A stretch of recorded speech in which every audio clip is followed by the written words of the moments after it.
Now about that time, King Herod stretched out his hands to oppress some of the assembly. He killed James, the brother of John, with the sword. When he saw that it pleased the Jews, he proceeded to seize Peter also. This was during the days of unleavened bread. When he had arrested him, he put him in prison and delivered him to 4 squads of 4 soldiers, each to guard him, intending to bring him out to the people after the Passover. Peter, therefore, was kept in the prison, but constant prayer was made by the assembly to God for him.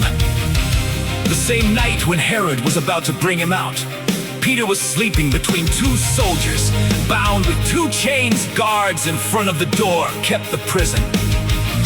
And behold, an angel of the Lord stood by him, and a light shone in the cell. He struck Peter on the side and woke him up, saying, "Stand up quickly!" His chains fell off his hands.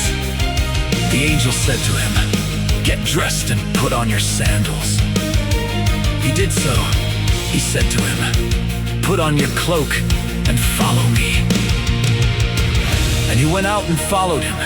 He didn't know that what was being done by the angel was real, but thought he saw a vision. When they were past the first and the second guard, they came to the iron gate that leads into the city, which opened to them by itself. They went out and went down one street, and immediately the angel departed from him. 11. When Peter had come to himself, he said, "Now I truly know that the Lord has sent out his angel and delivered me out of the hand of Herod, and from everything the Jewish people were expecting."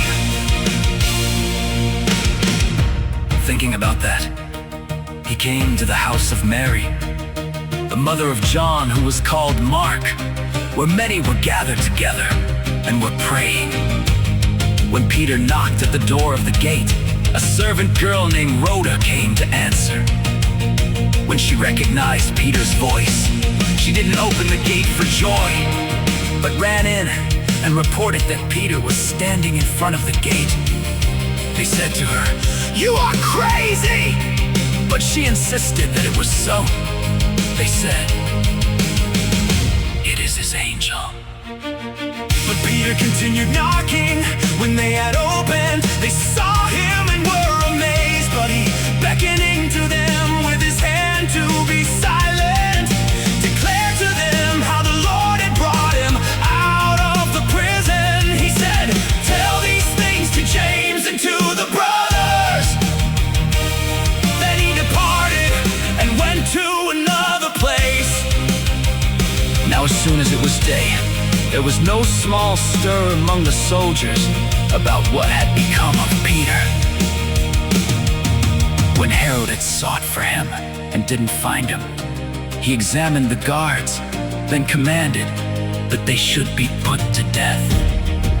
He went down from Judea to Caesarea and stayed there. Now Herod was very angry with the people of Tyre and Sidon. They came with one accord to him, and having made Blastus the king's personal aide, their friend, they asked for peace because their country depended on the king's country for food. On an appointed day, Herod dressed himself in royal clothing, sat on the throne, and gave a speech to them. The people shouted, "The voice of a god and not of a man!" Immediately an angel of the Lord struck him because he didn't give God the glory. Then he was eaten by worms and died. But the word of God grew and multiplied. Barnabas and Saul returned to Jerusalem when they had fulfilled their service, also taking with them John, who was called Mark.